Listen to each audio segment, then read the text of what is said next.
आए हुए जितने भी सज्जन हैं, ज़्यादा टाइम नहीं लूँगा, छोटी सी बात करूँगा, तवज्जो चाहूँगा थोड़ी देर के लिए, सिर्फ 2 मिनट के लिए आप सुने। मैं कोई ऐसा नहीं कि मुझे लोग सुने, और जब मैंने यहाँ देखा तो मुझे कुछ महसूस हुआ अपने दिल में, मैं सिर्फ वही बताना चाहूँगा। बात करते हैं भारतवर्ष की। हम लोग जिस देश में रहते हैं उसकी संस्कृति बहुत ही पुरानी है, ये हम लोग जानते हैं और इस पर हमें गर्व है। जब हम भारतवर्ष की बात करते हैं तो हमारे दिमाग में कुछ ऐसी चीजें आती हैं जैसे कि भक्तों में भक्त प्रहलाद।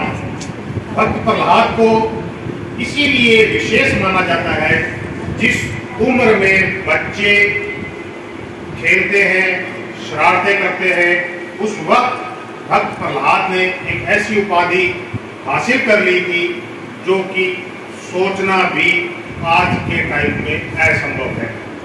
अगर मेरी कोई बात आपको ऐसे लगे तो आप मुझे टोक सकते हैं, क्योंकि इतिहास का मुझे इतना नॉलेज नहीं है। भक्त प्रहलाद को सब जानते हैं। भक्त प्रहलाद छोटी उम्र में ऐसे भक्त क्यों हुए, इसके पीछे का कारण जहाँ तक मुझे लगता है, हो सकता है मैं गलत हूँ, उनका असर भक्ति में उनकी माता द्वारा था। मेडिकल साइंस में भी ये प्रूफ हो चुका है कि जब बच्चा माँ के पेट में 4 साढ़े 4 महीने का हो जाता है तब उसमें उसका दिमाग, जिसको माइंड कहते हैं, वो विकसित हो जाता है। माँ या आस पड़ोस या जो उसके टच में होते हैं वो उसको ग्रहण करता है। खासकर माता के द्वारा किए गए क्रियाकलाप, खान पीन का उस पर असर बहुत ज्यादा होता है। यही कारण था कि भक्त प्रहलाद की माता जी भगवान श्री विष्णु की आराधना में लीन रहती थी, जिस वजह से वो इस तरह के भक्त। पर सोचने वाली बात उन युवाओं के लिए, उन बच्चों के लिए है। क्या हो गया कि हमारे माँ बाप, हमारे आस पड़ोस के, हमारे जितने भी वृद्ध हैं, जिनको कि सम्मान की दृष्टि से हम कहते हैं कि हम सम्मान की दृष्टि से देखते हैं कि नहीं देखते, ये खुद सोचे। अगर हम लोग अपने इतिहास को, भारतवर्ष को पहचानते हैं तो हमें शर्म आनी चाहिए उन युवाओं को, उन सभ्य कहने वाले समाज में रहने वालों को, कि इस तरह की वृद्ध आश्रम की जरूरत हमारे देश भारतवर्ष में भी पड़ी। इस शर्म की बात है, मेरी बात को गलत मत लेना। तो ये काम किया गया, ये बहुत अच्छा है, मगर युवाओं के लिए, उन बच्चों के लिए, उन बच्चों के लिए जिनके चाचा ताया, मामा मामी या आस पड़ोस के लोग, क्या उनके लिए एक पलंग, 2 टाइम का खाना और रहने के लिए छत हम लोग नहीं दे सकते, तो हमें इंसान कहलाने का हक नहीं। ये प्रवृत्ति मनुष्यों में नहीं हो सकती, ये प्रवृत्ति जानवरों में है, क्योंकि जानवरों में देखा गया है कि जो माँ होती है वो अपने बच्चे का लालन पोषण करती है। अगर आप गाय पर लगाएं तो गाय के बछड़े के पास कोई अनजान व्यक्ति जाएगा तो गाय उसको डराती है, उस पर हमला भी करती है, मगर उस बच्चे में ये प्रवृत्ति नहीं है कि वो अपनी माँ के द्वारा किए गए कार्य को पहचान सके। तो आज हम लोग सोचें कि हम लोग किस तरफ गए हैं। क्या हम लोग जानवरों से बदतर हो चुके हैं, जो माँ या बाप, चाचा ताया या कोई भी रिश्तेदारी, मैं माफी चाहूंगा अगर मेरी बात किसी को बुरी लगे, तो हम लोग वो रिश्तेदारी या वो नाते वो नहीं पहचान सकते, तो हम लोगों के लिए शर्म की बात है। नवयुवक संघ द्वारा ये कार्यक्रम किया गया, जहाँ तक मुझे लगता है उनके पीछे उनका कारण ये था कि जो बुजुर्ग यहाँ बैठे हैं उन्हें एक परिवार का माहौल मिल सके, उनका भी ऐसा कुछ लगे कि हम लोगों के साथ जुड़े हुए लोग हैं। मैं बहुत ही धन्यवाद करता हूँ सज्जनों का। पर ये एक शर्म की बात है और मैं आप लोगों से रिक्वेस्ट करूंगा कि आप ऐसा प्रण करें कि आने वाले टाइम में मेरे भारत, जिसको हम बड़े गर्व से कहते हैं कि मेरा भारत महान, उसमें से वृद्ध आश्रमों की जरूरत आने वाले टाइम में ना पड़े, तो खासकर युवाओं जन्नत पे जाने का दरवाजा होता है। और यही माँ कहते हैं ना कि जब हमें छोड़ के जाती है तो एक जन्नत सी लूट जाती है, दुनिया लूट जाती है आदमी, लेकिन कुछ ना कुछ सहारा हमारे बीच में रहता है। अगर उसकी ऊंचाई माँ की गिने तो आसमान भी छोटा पड़ता है, और गहराई गिने तो पाताल भी छोटा है। इन शब्दों से पिरोया है मैंने। गहरी होते माँ के प्यार की गहराई, अम्बर की ऊंचाई सी है ममता की ऊंचाई, सागर से भी गहरी होती माँ के प्यार की गहराई। आओ मिल वंदन करते हैं, श्रद्धा सुमन चढ़ाते हैं, आओ वंदन करते हैं, श्रद्धा सुमन चढ़ाते हैं, श्रद्धा सुमन चढ़ाते हैं। प्रभु चरणों में जगह मिले, स्वर्ग राज रानी माता को हरा पूरा परिवार दिया है, धन्यवाद विधाता को चढ़ाते हैं। और आपकी जो खड़ी है राष्ट्रीय युवक परिषद ने प्रेरित करके जब सबको यहाँ लाते हैं तो मन में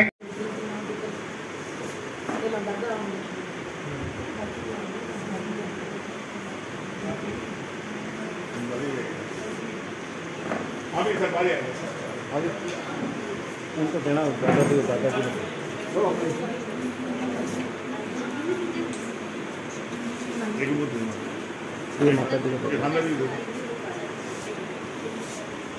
उधर देखो वहाँ साफ चलो करो भाई, ताली बजा के जन्मदिन हैप्पी बर्थडे कहते हैं बार बार ये दिन आए, बार बार ये दिल गाए। कितने साल के हो गए ये बच्चा? कितने साल का हो गया? हाँ जी 26 शादी होगी। हाँ जी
जैसे शंकर जी ने 56 भोग लगाया, किसी को मुंह मीठा किया, किसी को चरखराया और किसी का नमकीन किया।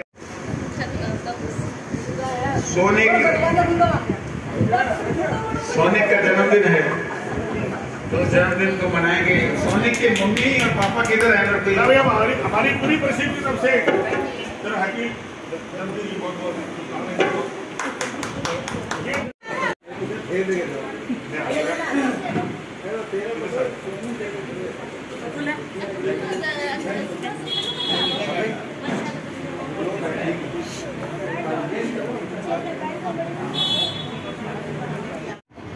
ये पता चला कि अकेली रूपाली आ रही है, राजन नहीं आ रहा, तो आप तो इधर आ जाओ, इधर यहाँ अब आप जुड़ जाइए साथ में।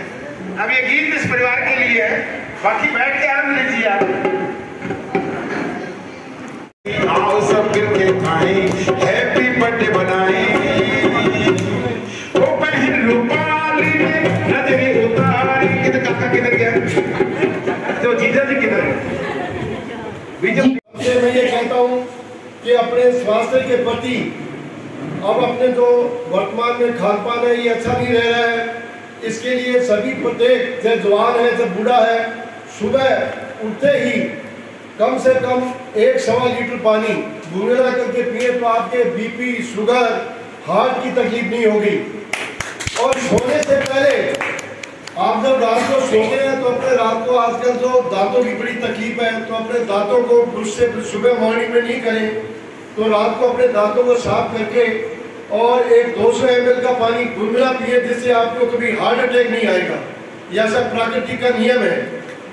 तो मेरा यही आप लोगों से है कि उम्र के मुताबिक बुजुर्गों को मैदे से बनी हुई चीज़ें ये नहीं खानी चाहिए। शाम को हल्का भोजन, दलिया, खिचड़ी ये लें, जिससे आपका स्वास्थ्य ठीक रहे और आपके परिवार में सुख और शांति बनी रहे। इसके लिए धन्यवाद।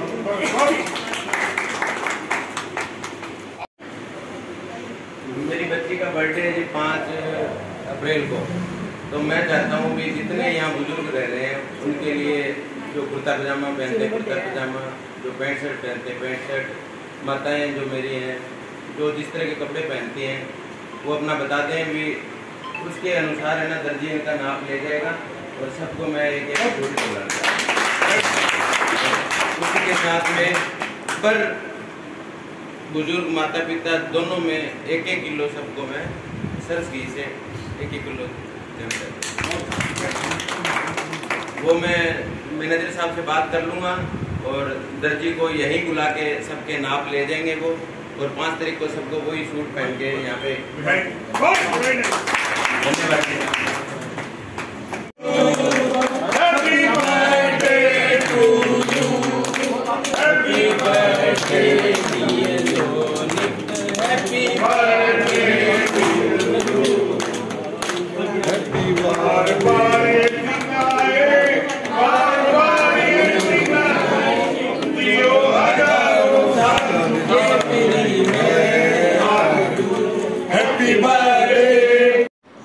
सर सर्वप्रथम तो अपने परिचय दीजिए आप।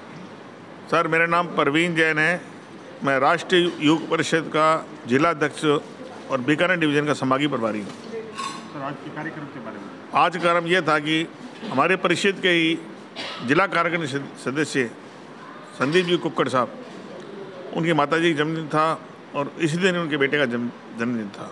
तो माता जी का तो बरसी थी और बेटे का जन्मदिन था, तो एक साथ एक दिन था। तो 4-5 दिन मुझे मेरे घर पे जब उनसे मिलने गया तो उन्होंने मेरे को विचार व्यक्त किया कि अपने क्यों नहीं ये अपने प्रोग्राम, तो मैंने उनको ये राय दी कि परिषद में हम हमारे सभी लोगों ये कहते हैं जिसकी बच्चे का जन्मदिन हो, शादी सालगिरह हो, कि किसी बरसी हो, तो वृद्धाश्रम आके मनाएं। इससे हमारा बड़ा सुकून मिलता है। बुजुर्गों की हम सेवा भी कर लेते हैं और उनसे साथ उनको जो भी चीज़ मांगते हैं सामान मिला देते हैं। उससे हमारे को बड़ा आत्मिक संतुष्टि मिलती है। पिछले साल हम 45 बार गए थे और इस साल मैंने जनवरी में घोषणा करी थी इस साल में पूरे बार हम 60 बार आएंगे। अब तक हम 9 बार आ चुके हैं। 31 तारीख को फिर हमारे 2 प्रोग्राम हैं। हमारे परिषद के ही परामर्श समिति सदस्य सुरेंद्र बलाड़िया की माताजी की बरसी है। शाम को हमारे परिषद के राजीव गुप्ता जी वन विभाग के एसएफ है, उन दोनों बच्चों का जन्मदिन है। और 5 तारीख को बहुत ही भव्य प्रोग्राम होगा। हमारे संभागीय सचिव पवन जी जो हमारे परिषद में हैं, उनकी बेटी का जन्मदिन है। सभी को लेडीज़ों को जो भी सूट पहनता है सूट बना के देंगे, जेंट्स को जो कपड़ा पहनता है कुर्ता पहनता है वो ला के देंगे। और इस प्रोग्राम के लिए आज सुबह से हम लगे हुए थे और हमारा प्रोग्राम बड़ा सफल रहा। और इसमें सबसे बड़ी बात ये रही कि जो लोग आते हैं दिल से आते हैं, जो भी रिश्तेदार आते हैं दिल से आते हैं और हमें भी खुद खुशी महसूस होती है। ये बात है सर। और ये तो अपना परिचय दीजिए आप। मैं पवन कुमार आहूजा मैनेजर हूँ अपना घर वृद्धाश्रम का। ये आश्रम सन 2002 से चल रहा है। सर एक बात बताएं, आप कब जुड़े इस आश्रम से? मेरे को 1.5 साल हो गया जी। 1.5 साल पहले जुड़ा था मैं स्कूल में टीचर था, पढ़ाया करता था। स्कूल बंद हो गई, उसके बाद में मैं यहाँ आके लग गया इसमें, यहाँ जुड़ा हूँ। उसके बाद सेवा कर रहा हूँ उनकी। तो सर इस वृद्धाश्रम में इस टाइम तकरीबन कितने मेंबर हैं, कितने लोग यहाँ बुजुर्ग रह रहे हैं? बुजुर्ग की 9 जेंट्स से 5 लेडीज है, 14 है टोटल। तो सर एक बात बताएं, इनके खाने पीने का बंदोबस्त किस तरह से हो जाता है? क्या ये फ्री ऑफ कॉस्ट है या इनसे किसी तरह के उनके परिवार वालों से कोई सेवा ली जाती है या कुछ है? नहीं जी, परिवार वालों से कोई सहयोग नहीं लिया जाता है। बाजार से चंदा आता है तो चंदे के सहयोग पर चलता है ये। मतलब भामाशाह जो है दान दे रहे हैं उस वजह से। सीधा कटाते हैं। तो सर इनमें जो है बुजुर्गों को एक रूम में कितने बुजुर्ग हैं और उनके कितने बुजुर्ग हैं, साथ में उनके खाने का, बर्तनों का, कपड़े का, नहाने धोने का बंदोबस्त की थोड़ा विस्तार से बताएं। इनके नहाने धोने के लिए यहाँ सारा सामान मिलता है। बाहर से दानदाता बहुत बैठे हैं, दान दे जाते हैं इनको। और खाने पीने के लिए राशन ही बहुत आता है। फिर किसी न किसी का खाना बुक होता है, डेली बुक रहता है। हमारे एक महीने में कम से कम 15 दिन खाना बाहर से आता है। तो सर ये जो खाने के लिए अलग से किचन है या जैसे जहाँ बैठ के खा सकता है या कुछ ऐसा? अलग से किचन तो बना हुआ है, लेकिन अपने अपने कमरे में खाना ले जाते हैं। यहाँ खाना बन जाता है, उसके बाद बाहर जाते हैं, सबके पास बर्तन है, अपने अपने कमरे में ले जाते हैं, वहाँ बैठ के खाते हैं ये। तो सर इनके क्या जो परिवार वाले पीछे से कोई आता है या इनकी सार संभाल कराने के लिए? परिवार वाले एक दो बंदों के आते हैं, बारी किसी को नहीं हो रहता है, एक दो ये हैं जिनके मिलने के लिए आते हैं इनको। तो सर कभी जानने की कोशिश की आपने, जो ये बुज़ुर्ग यहाँ रह रहे हैं, किस कारणवश ये जो बुज़ुर्ग है या वृद्धाश्रम की ज़रूरत पड़ी या क्या कारण था इसके पीछे? फाइनेंशियली, घर के हालात या कुछ और? आपको कुछ थोड़ा इस बारे में आप थोड़ा बताएं। उनके घर के हालात के कारण ही हुआ है कि बच्चों ने माँ बाप को छोड़ दिया। उनकी प्रॉपर्टी थी, ये प्रॉपर्टी अपने नाम करवा ली और उनको माँ बाप को अपने घर से निकाल दिया। ये जो यहाँ के आश्रम में रह रहे हैं। तो सर ये अगर रात को या बुज़ुर्ग और बच्चे में ज़्यादा फ़र्क नहीं होता, फिर रात को अगर इनकी तबीयत ख़राब हो या इन्हें किसी तरह की ज़रूरत पड़े तो यहाँ ऐसा कोई स्टाफ है या ले जाने की हॉस्पिटल या ट्रीटमेंट की व्यवस्था किस तरह से संभालते हैं? ये हॉस्पिटल से मेरे को यहाँ फ्री है, वो कॉस्ट है। डॉक्टर आते हैं हर महीने, चेक करने के लिए आते हैं इनको। कोई फीस नहीं लेते इनकी। हर महीने डॉक्टर आते हैं। रात को भी ज़रूरत पड़ जाती है तो मैं घर पे चला तो वैसे फ़ोन आ जाता है मेरे पास में, इसकी तबीयत ख़राब, रात को हॉस्पिटल दिखा के लाते हैं इनको। एक दो के साथ ऐसा हुआ है, उनको रात को एम्बुलेंस बुलाई, एम्बुलेंस बुला के उनको रात को ले गए घर पे।